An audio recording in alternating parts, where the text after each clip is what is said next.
বিনিয়োগকারী বন্ধুরা, আসসালামু আলাইকুম। আশা করি আপনারা ভালো আছেন। আমি এখন অফিস আওয়ারের শেষে আপনাদের সাথে একটা অ্যানালিসিস শেয়ার করব, যেটা ইন্স্যুরেন্স সেক্টরের অ্যানালিসিস।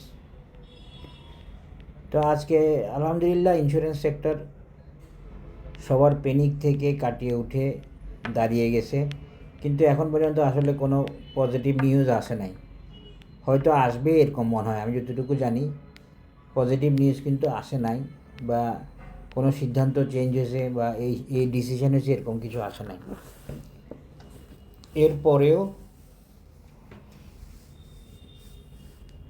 এরপরেও আজকে ইন্স্যুরেন্স দাঁড়াইছে। তা আমি আপনাদেরকে একটা কথা বলছিলাম যে নির্দিষ্ট কারেকশান শেষে, ডিসকাউন্টিং শেষে প্রাইস দাঁড়ায় যাবে, সেটা 2 দিন বা 3 দিন বা 4 দিন, বা একটা লিমিট আছে যেটা ডিসকাউন্ট করছে বাজার। মূলত এইটা একটা খারাপ নিউজের জন্য বাজার ডিসকাউন্ট করছে ইন্স্যুরেন্স সেক্টরকে। তো এখন আসেন, ওই যে ইন্স্যুরেন্স আজকে দাঁড়াইছে এবং একটা গ্রিন ক্যান্ডেল করছে, সাথে বডি আছে। একটু দেখি আমরা ইন্স্যুরেন্স কী অবস্থায় আছে। এমএসিডি এখনও ডাইভারজেন্সে আছে, নেগেটিভ ডাইভারজেন্সে, বাট একটা আমরা ক্যান্ডেল পাইছি। ক্যান্ডেলটা অনেকটা কি অ্যাবান্ডন বেবি নাকি কি বলে না, ওই টাইপের কিছুটা। মজার ব্যাপার হচ্ছে ক্যান্ডেলটা গতকালের ক্যান্ডেলের হাফ বডি কাভার করে ফেলছে। আপনারা শুধু এটাই দেখেন। হ্যাঁ, এটা যদিও স্পিনিং টপের মতো মনে হচ্ছে, তবে এটা মনে রাখেন গতকালের হাফ বডি কাভার করে ফেলছে আজকে।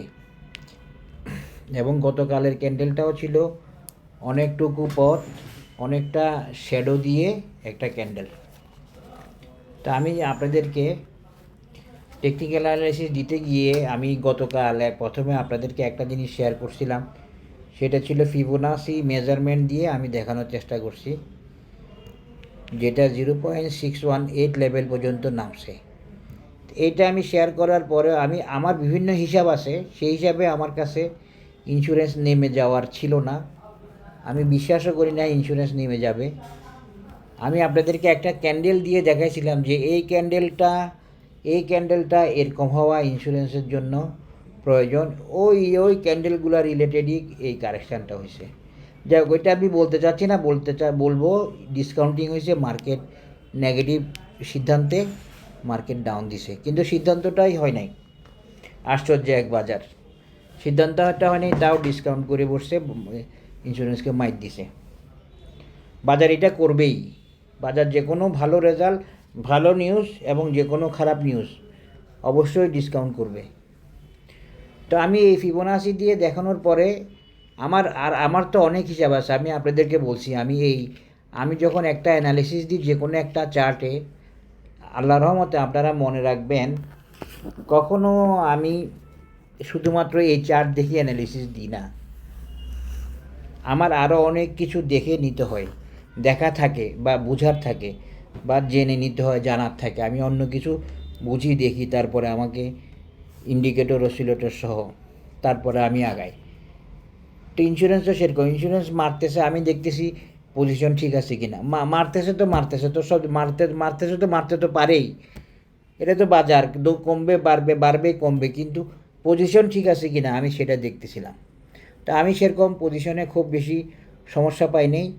তবে গতকাল যে রিট্রেসমেন্ট দেখা যায় 0.618, সেটা কিন্তু আমাকে পুরোপুরি আশ্বস্ত করতে পারে নাই।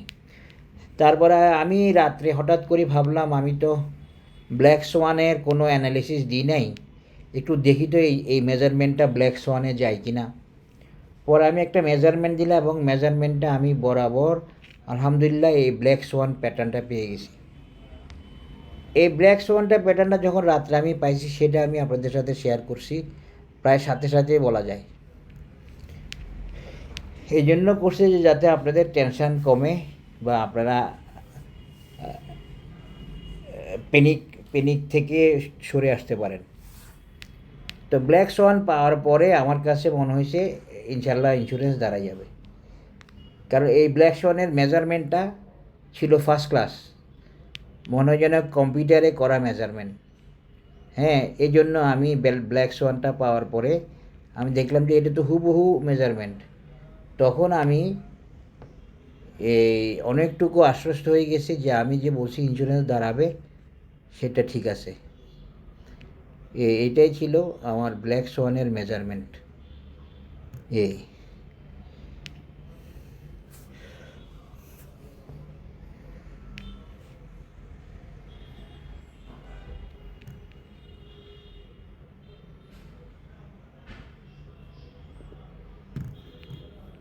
দেখেন কিভাবে মিলে ব্ল্যাক সোয়ানের মেজারমেন্ট। এবং আপনারা আশ্চর্য হবেন শুনলে, আমি এই প্রথম ব্ল্যাক সোয়ান শেয়ার করতেছি আপনাদের সাথে। এর আগ পর্যন্ত আমি কখনো ব্ল্যাক সোয়ানটা আমি ড্র করি নাই, আমি হোয়াইট সোয়ানটা করছি।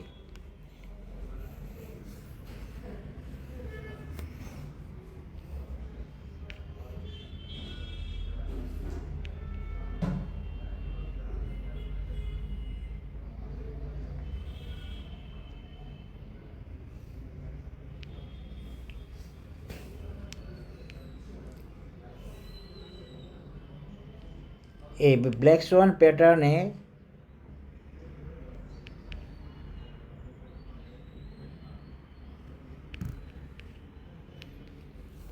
এই ব্ল্যাক সোয়ানের প্যাটার্নে আমাদের টার্গেট হলো এইটা। তো এখন আর বেশি কিছু দেখানোর নাই, ব্ল্যাক সোয়ানটা তো আপনাদেরকে আমি দেখাইলাম। এই 58 লেভেলটাই ধরেন, 58 দরকার নাই, একটু নিচেই ধরেন। এই 58 লেভেলটাই হলো আমাদের ব্ল্যাক সোয়ানের নেক্সট রেজিস্ট্যান্স বা টার্গেট লেভেল। মনে রাখবেন, বেশি বড় টার্গেট না, সামান্য টার্গেট। আর এই ব্ল্যাক সোয়ান আপনারা বাংলাদেশে হয়তো এখনও কারো কাছে পাবেন না, কিন্তু এটা নিয়ে কনফিউজ থাকার কারণ নাই। এটা ওকে আছে, এটা পড়াশোনার বিষয়, পড়াশোনা করলে এটা বের হয়ে যাবে। হ্যাঁ, আমি এগুলা নিয়ে কাজ করতেছি আজকে 3 বছরের মতো হয়েছে মনে হয়, 2 বছরের বেশি। তো সেখানে কোনো সন্দেহ বা এই কনফিউশন নাই। এটা হোয়াইট সোয়ান না ব্ল্যাক সোয়ান, বা হোয়াইট সোয়ানের ব্ল্যাক সোয়ান কী, এগুলার সমস্যা নেই। এগুলা টেকনিক্যাল অ্যানালাইসিসের ক্লাসিক হারমোনিক প্যাটার্ন। এই তো এই ব্ল্যাক সোয়ান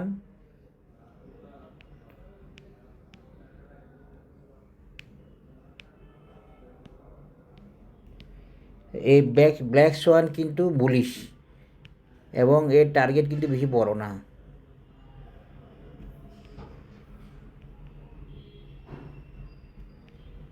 এই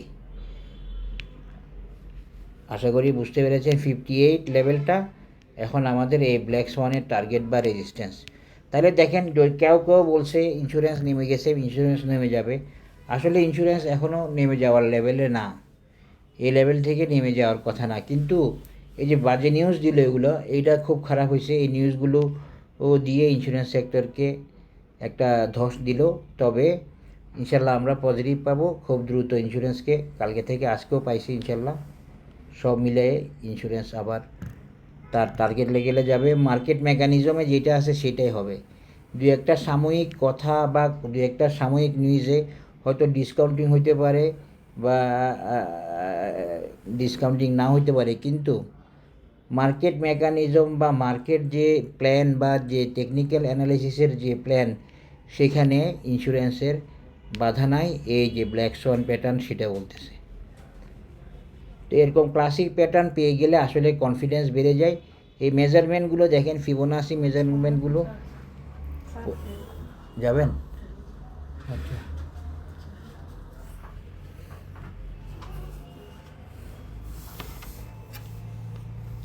এই মেজারমেন্টগুলো অনেক ক্যালকুলেটেড এবং অনেক ওয়েল ডিফাইন্ড, মনে রাখবেন। এগুলো কিন্তু পরীক্ষিত প্যাটার্ন এবং অ্যাকসেপ্টেড প্যাটার্ন অনেক বেশি, এই জন্য এগুলোকে ক্লাসিক বলা হয়। আশা করি বুঝতে পারছেন। সুতরাং আস্থা অনাস্থার ব্যাপারটা আপনার উপরে, আমি আস্থাশীল এই প্যাটার্নের উপর। সবাই ভালো থাকবেন। Black Schwann, classic, harmonic, bullish pattern দিয়ে আপনাদেরকে ইন্স্যুরেন্সের অ্যানালিসিসটা আজকে আবার আপডেট দেওয়ার চেষ্টা করলাম। ধন্যবাদ। আসসালামু আলাইকুম।